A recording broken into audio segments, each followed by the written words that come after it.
Hey, mister, can we talk? Sorry. Sorry. You just want to get out of here. And you likely don't want to tag along like me. It's just, Mr. Thompson has his own view on matters, on account of it's his job and what all, but that's not the only side of the tale.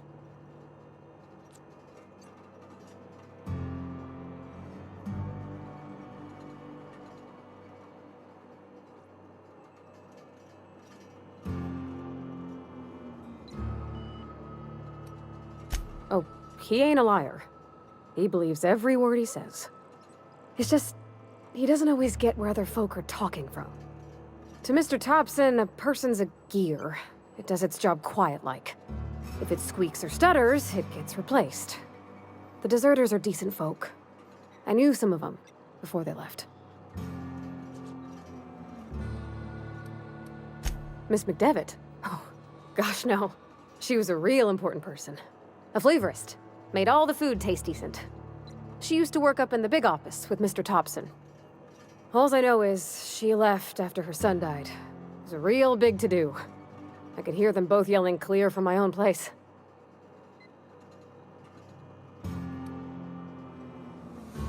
I don't know anybody well. I mostly listen to them talk, kept my head down. There was a boy named Thomas who used to follow me around, asking questions about the stuff I fixed. He was real sweet to me. Not any sort of dissident.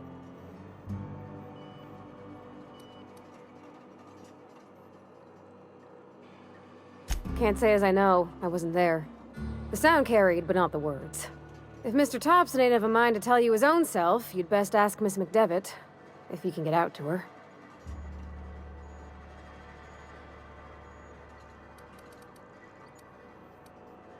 Mr. Thompson's aiming to take away their power. They'll have no lights to see, nor heat to cook. They'll be at the mercy of marauders, or worse. It don't seem right to me, mister. I think you should talk to the town's vicar about it. Max, his name is.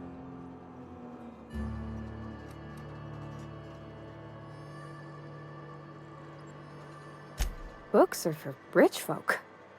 I wonder what he wants with something like that.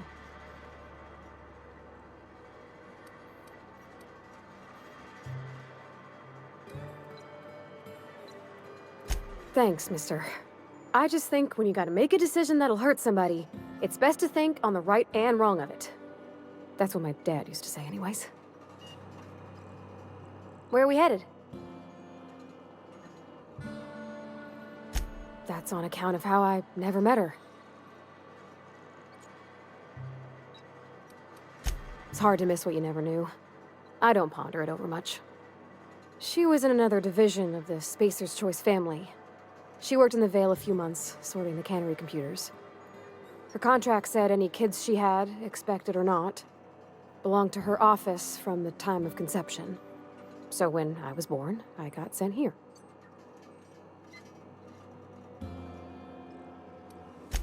It's sensible. Dad just fixed machines. She did some kind of crazy math, high-level stuff. Better to raise me on his time than hers.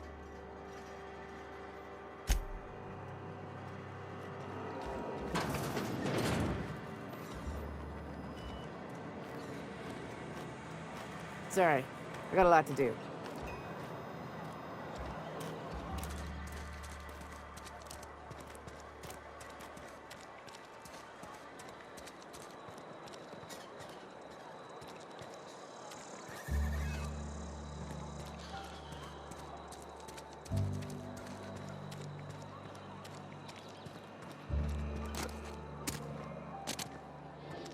Not a peep from me.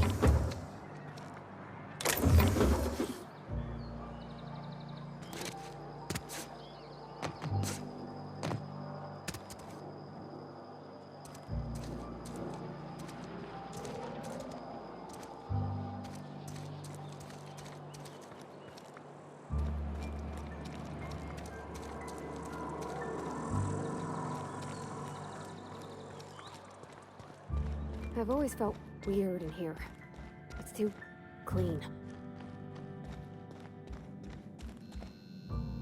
I'll meet you on the ship when you're ready to depart from Emerald Vale. Captain. What? I thought you would talk to him. You wanted to speak to me, Ms. Holcomb? Every time I've tried to engage you in conversation, you look at the floor, answer in single words, and slink away. I can't imagine what would be so grave as to drive her to my mission. What has Mr. Thompson asked you to do?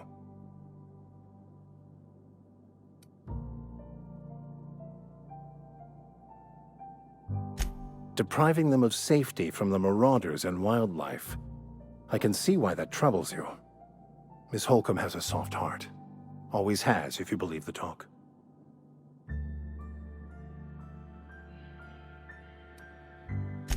They rejected the order of society and live beyond the walls so thoughtfully provided by our Spacer's Choice patrons. Does that strike you as a responsible life choice? Astute. But I am here, not in the deserter camp, so that's not a variable I can account for. Assuming your goal is to save as many as possible, then you should bring everyone together. Send the power to Edgewater and convince the deserters to return to the fold.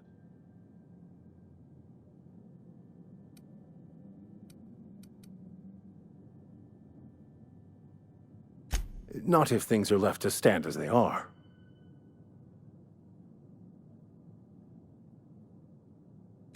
Not to put too fine a point on it, but your choice of wardrobe is not precisely common hereabouts.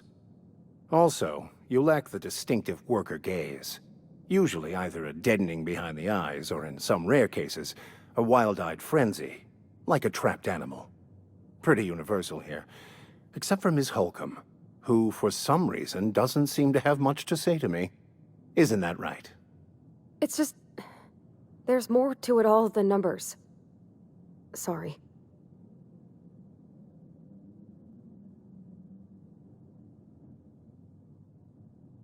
Oh, nothing could be further from the truth.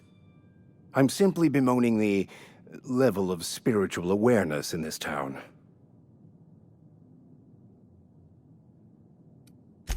Yes. Yes, it is. But it's my job, and I take it very seriously.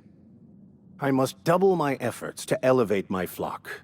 These are good, hard-working people here. They who are not satisfied with their work are satisfied with nothing. No. How about, work fortifies the spirit. True exhaustion awaits idle hands.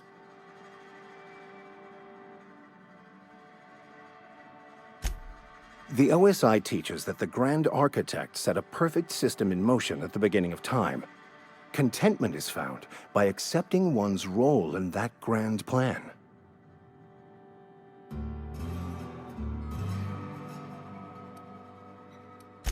The Order of Scientific Inquiry, also known as scientism to the layperson.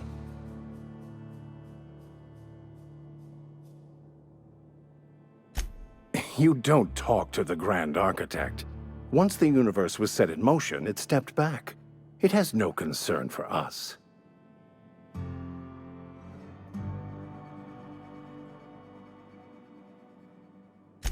We will eventually decode the plan and all its intricacies.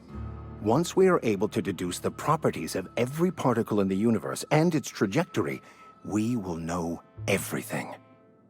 The future, the past, each person's place within the plan, all will be laid out before us, removing struggle and bringing peace.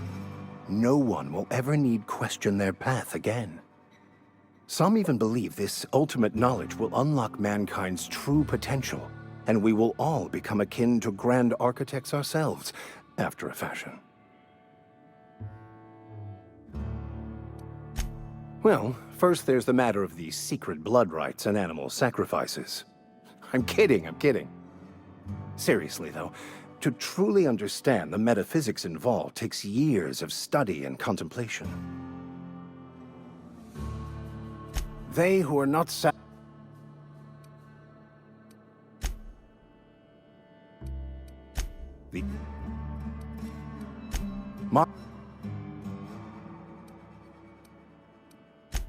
What would you like to discuss?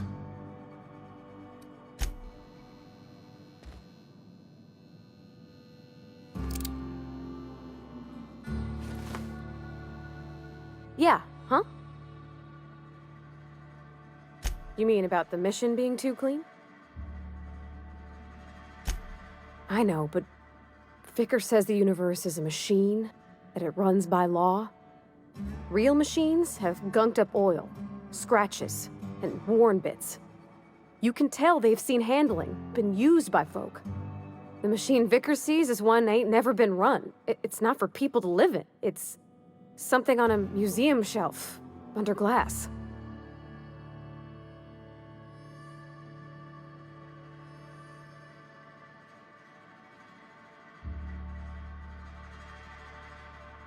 Fixing the universe is a job for somebody way better than the likes of me.